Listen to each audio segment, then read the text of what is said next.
Hello mga kalingap, magandang araw po sa lahat. Sa mandaho kayo ng mundo naroon. Sa kapwa ko po OFW, ayan, mag-iingat po tayong lahat. At syempre, shout out kila Kuya Bal Santos Matubang, Ate Edna Vlogs at Kalingap Prab. So today video guys, ayan, re-reactionan ko po yung mga paratang dito kay Kuya Jomar. Ayan, na may mga buzzer siya about sa kanila ni Joy. So ayan, no, mayroon pong akong kinuhang clip video doon sa live nila ni Kuya David Vlogs. Ayan, panoorin po muna natin mga kalingap, mga ka-Jomcar. Po, actually, I don't need to explain naman myself.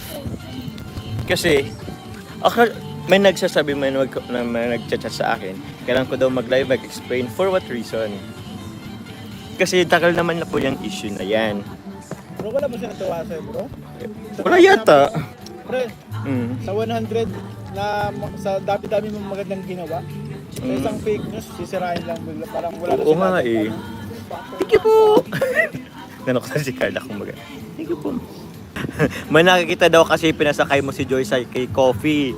Kasi kahit saan na ba yun? Hindi po nga nakakasakay dun. Kaya nga eh. Eh puro kayo Joy eh. Mubash na akong mababash. Tagal niya ng issue na yan. Move on guys. Ito mo nga yung nangyari para... Ano ba nang kwento kasi kanina? Ganito kasi yun. Kung sila ni Joy, edi dapat si Joy ang kasama sa Palawan. Kaya nga. Ano ba nangyari kanina? Kasi kanina... Ba't kailangan ko ba mag-explain bro? Sir, wallet. Uy, di ko pa.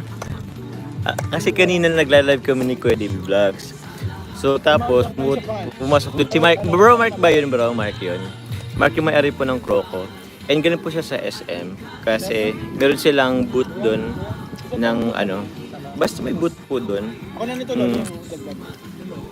Jenny po. Naisip ko lang pala. Oh, yes Kung po. si Carla, di ba magkaibigan si Carla at si Joy? Kung may gusto ka ni may gusto ko kay Joy, edi naman yan si Carla, malayo na yan sa'yo. Pero hindi naman siya naglalayo sa'yo. Di sabihin, wala talaga kay ni Joy. Kasi wala naman talaga. Hindi naman siya nagsiselos. Hindi naman siya nagsitrigger kay Joy. Kasi alam niyo wala.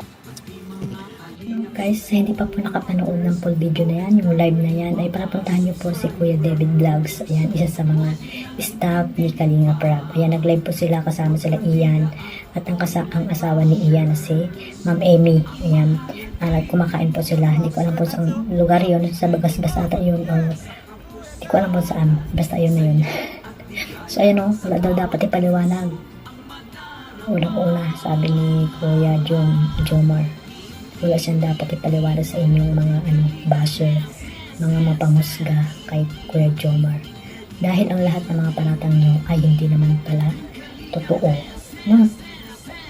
At ayun guys, no, hindi ba pwedeng halimbawa sumakay siya doon sa sasakyan ni Kuya Jomar? Paano kung inutusan siya ni Kalinga Prab na puntan si Joy, bigyan ng ayuda? Hindi ba pwede? Hindi ba pwede yun sa inyo mga kalingap? Mga buzzer dyan, di ba pwede sa inyo yun? Bibigyan nyo ba ng masamang kahulugan? Kaya ang tatanungin ko, bibigyan nyo ba ng masamang kahulugan yun, mga ka-Jomcar? Mga buzzer dyan ni Kuya Jomar?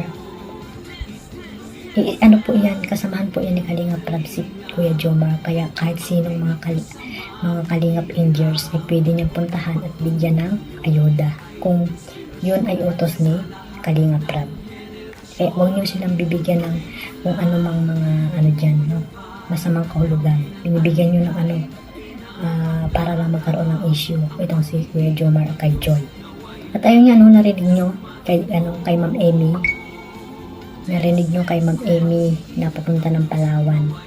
At kung sila man ni Joy, ni Kuya Jomar, syempre hindi si Carla ang kasama niya. Si Joy ang maging kasama ni Kuya Jomar doon sa Palawan. Papayag ba itong si Joy na si Carla ang kasama ni Kuya Jomar? Di ba hindi? Isip-isip mga baso dyan. Mag-isip-isip po kayo. No? Manood na lang po kayo at kung saan yung gusto nyo mga love team or kung saan yung gusto nyo panoorin, manood na lang po kayo.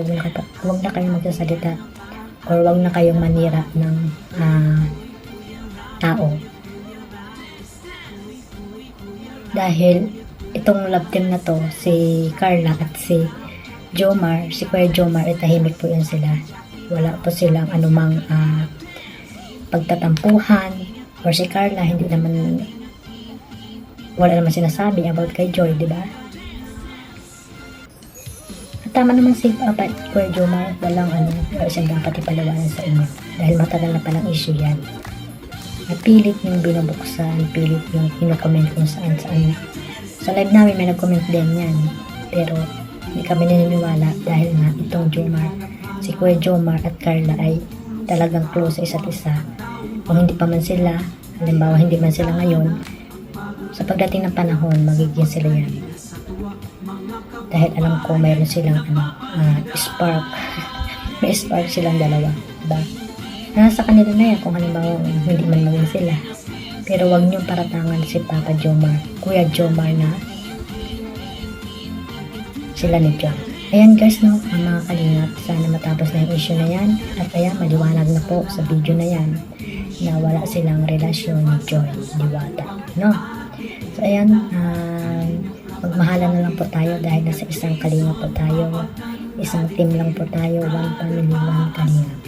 So ayun guys, maraming salamat sa inyo lahat. God bless us all. At syempre, huwag natin kalimutan suportahan si Kuya Bal Santos Matubang, Ate Edna Vlogs at Kalinga Prab sa kanyang mga charity works sa love team, buong love team na binuo ni Kalinga Prab para marami pa po siya matulungan na nangangailangan dyan sa Pilipinas. Bye-bye!